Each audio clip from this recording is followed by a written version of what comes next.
بسم الله الرحمن الرحيم والشمس وضحاها والقمر إذا تلاها والنهار إذا جلاها والليل إذا يغشاها والسماء وما بناها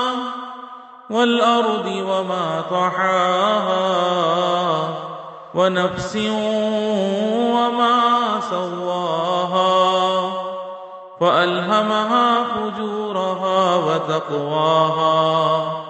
قد أفلح من زكاها وقد خاب من دساها كذبت ثمود بتغواها إذ انبعث أشقاها فقال لهم رسول الله ناقة الله وسقياها فكذبوه فعقروها فدمدم عليهم ربهم بذنبهم فسواها ولا يخاف عقباها.